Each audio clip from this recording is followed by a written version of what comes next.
bismillahirrahmanirrahim. InsyaAllah kita akan mulakan perkongsian kita tentang Hari Raya Aidiladha. Sambil cuti-cuti kita jawab soalan kuis Aidiladha. Okey, dalam video ni kita santai-santai je dan kita nak tambah ilmu pengetahuan kita tentang Hari Raya Aidiladha.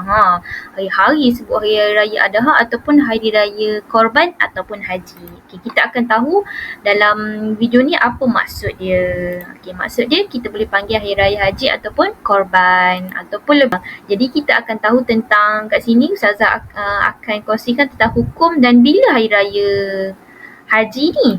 Okey. Dan apa amalan yang boleh kita buat. Perkara yang sunat-sunat yang kita boleh buat yang dapat pahala banyak-banyak.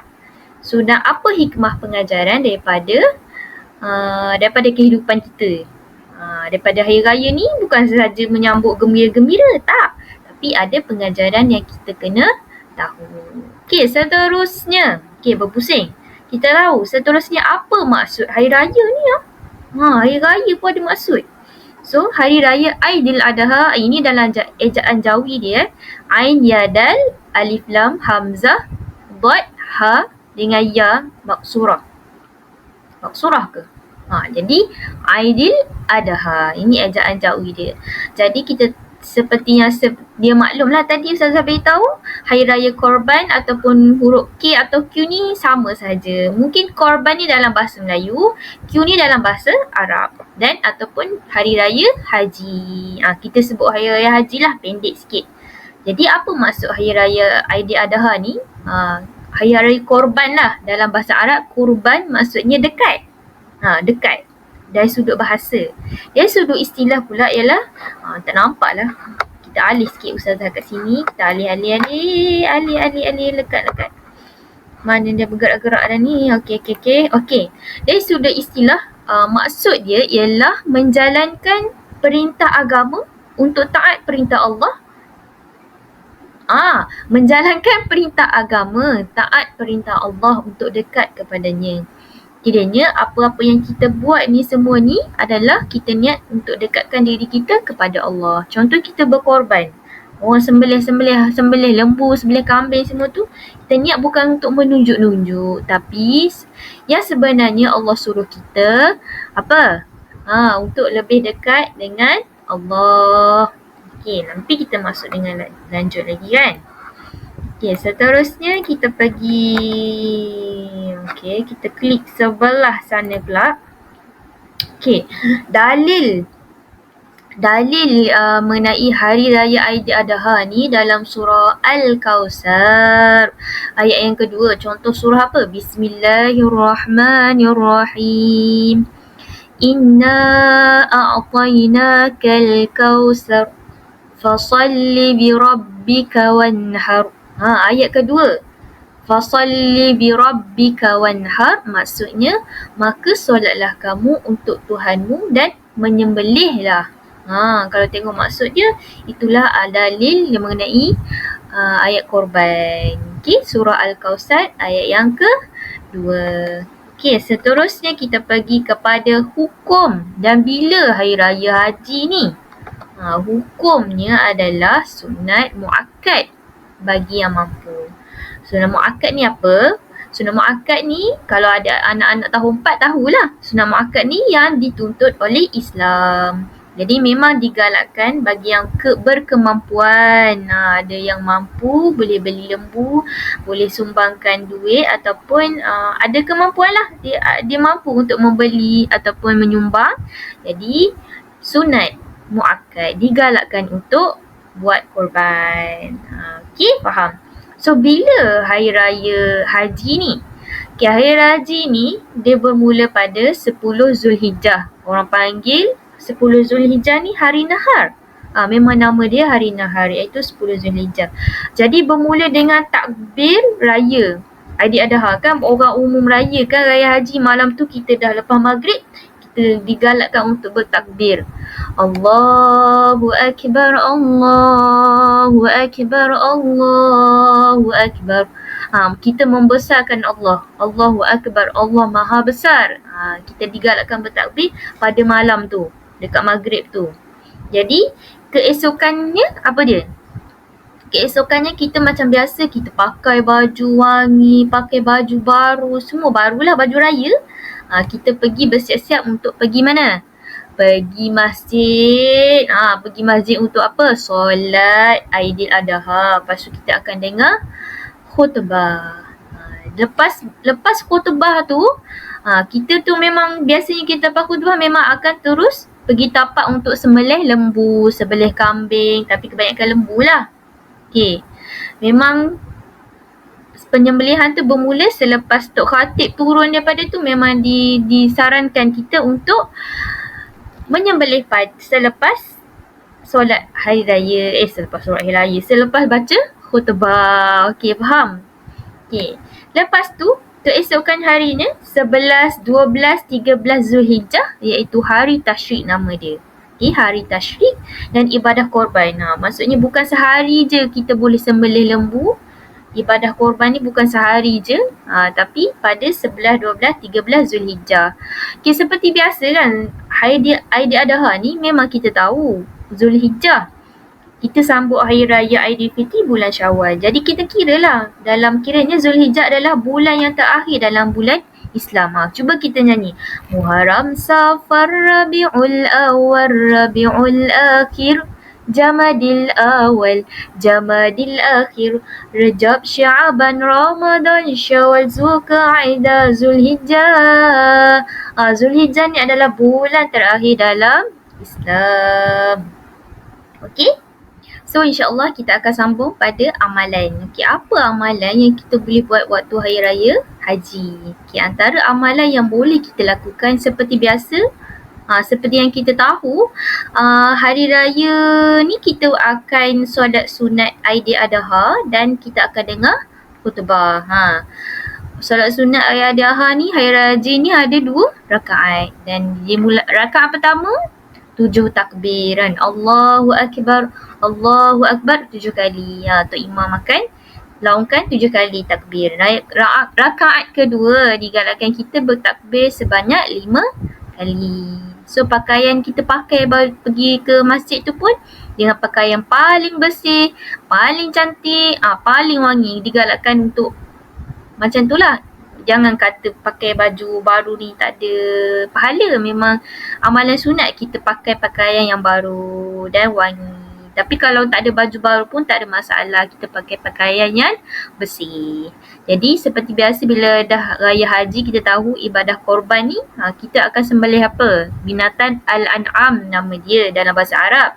Tapi contohnya haiwannya unta, lembu, kerbau, biri-biri dan kambing. Ayam tu Al-An'am tak? Bukan. Dia kategori lain. Jadi memang kita makan sembelih pun, tapi untuk ibadah korban binatang Al-An'am. Okey.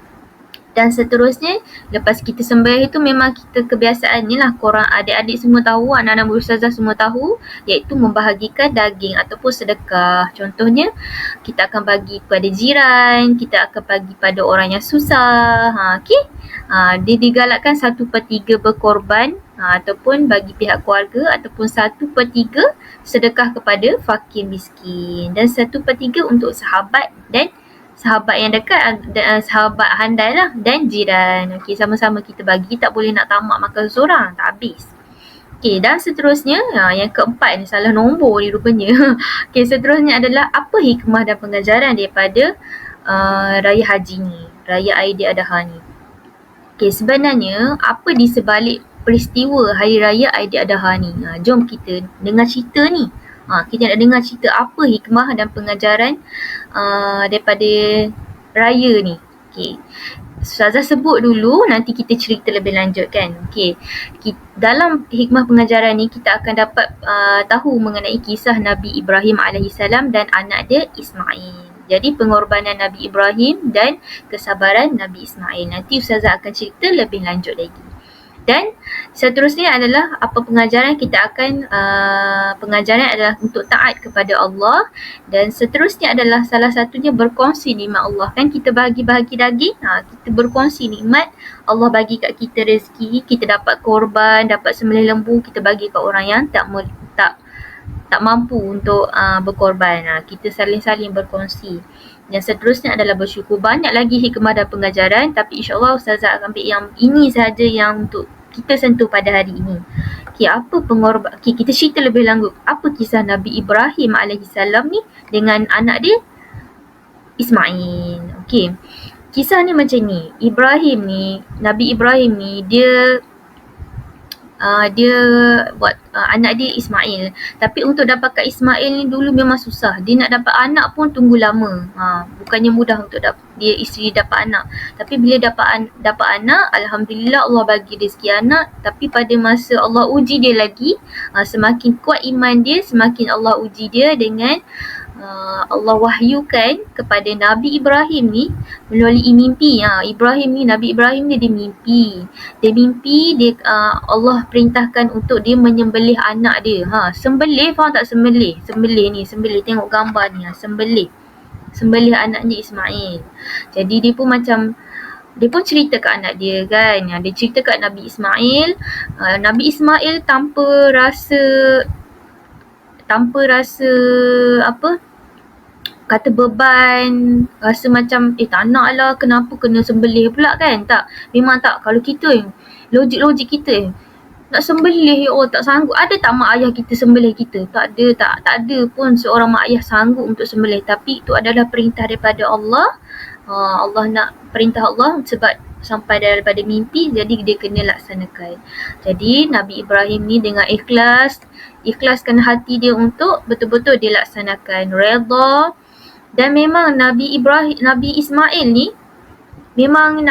bila dia dengar ayah dia cakap macam tu, dia tak ada cakap tak nak, tak ada. Dia tak menolak pun, dia tak berdalih pun. Tapi Nabi Ismail ni sabar, dia kata dia suruh ayah dia laksanakan juga. Jadi berjadilah macam ni. Dia terbaring tu sewaktu Nabi Ibrahim ni nak letak pisau ataupun dekat dengan leher dia, tiba-tiba Allah gantikan Nabi Ismail ni dengan seekor kambing atau kibas lah, dalam bahasa Arab kibas, biri-biri lah macam tu. Jadi maksudnya hebat tak kuasa Allah. Dia mendengar yakin dia nak menyembelih anak dia, tapi Allah Maha Adil, Allah Maha Berkuasa. Allah gantikan Nabi Ismail yang tengah terbaring tu dengan seekor haiwan. Jadi kat sini kita boleh tahu Nabi Ibrahim ni memang sangat taat kepada perintah Allah. Dia buat tanpa ada bantahan. Waktu dia mimpi tu pun dia tak ada nak cakap tak payah buat lah. Tak. Tapi dengan taatnya dia melaksanakan perintah Allah. Hebatnya Nabi Ibrahim alaihissalam ni dengan Nabi Ismail. Faham kan cerita dia? Sampai betul-betul sekali. So, seterusnya, jadilah hamba Allah yang baik. So, insyaAllah sama-samalah kita menjadi hamba Allah yang baik.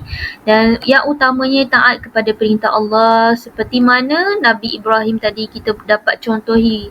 Kan, apa-apa Allah buat, dilaksanakan. Contoh hamba Allah yang beriman, kita wajib mentaati Allah.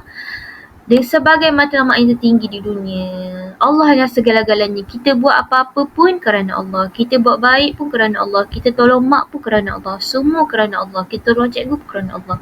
InsyaAllah Allah akan ganjari kita dengan pahala. Dan seterusnya, apa pengajaran yang kita boleh daripada raya haji ni, raya korban ni, kita boleh berkongsi di mak Allah. Contoh bagi golongan yang kurang bernasib baik ataupun miskin. Yang kita ni yang mampu, kita bahagikan daging. Maksudnya sama rata je. Okay? Allah nak latih kita ni untuk berkorban, untuk bersedekah. Sama-sama kita makan apa yang orang lain tak makan. Mungkin orang miskin dia jarang nak, orang yang tak mampu dia jarang nak makan daging. Jadi orang yang mampu memberi pada orang yang tidak mampu. Jadi kita kena berkongsi nikmat Allah. Sebab nikmat Allah ni, nikmat ni siapa yang bagi? Allah. Okay, seterusnya kan. Seterusnya pengajaran sebelum Ustazah masuk kepada syukur ni, nikmat syukur. Okay, kan tadi Nabi Ismail, Ustazah nak flashback balik kan Nabi Ismail, dia lepas ayah dia beritahu dia yang dia kena sembelih. Nabi Ismail ni memang seorang anak yang baik lah kan, anak yang soleh, di mana dia sendiri yang kata ke ayah dia, kata tak apa ayah, buat je. Maksudnya dia yang suruh yakinkan ayah dia Nabi Ibrahim untuk lakukan, sebab itu adalah perintah Allah kan. Jadi sebagai seorang anak pun jadilah anak yang soleh, yang taat perintah Allah Okay. Dan seterusnya poin Ustazah ialah syukur. Okay, kita kena bersyukur atas segala nikmat Allah berikan kepada kita. Alhamdulillah. Dan seterusnya, dah habis dah. Dah habis dah. Jadi itu sahaja perkongsian santai Ustazah. Okay, jadi kata laluan kuis untuk kali ini ialah hashtag, kena tulis kata laluan hashtag Raya Haji. Hashtag Raya Haji. Jadi selamat menjawab dan pastikan tulis nama dalam keadaan nama huruf besar. Jangan lupa tulis huruf nama besar dan tulis email. Dan lepas jawab kuis tu akan terus dapat sijil. Jadi akan dapat hadiah lah siapa yang berjaya jawab soalan kuis Ustazah ni. Dan sama-sama kita dapat ilmu dan selamat menjawab. Terima kasih kerana menonton sampai habis.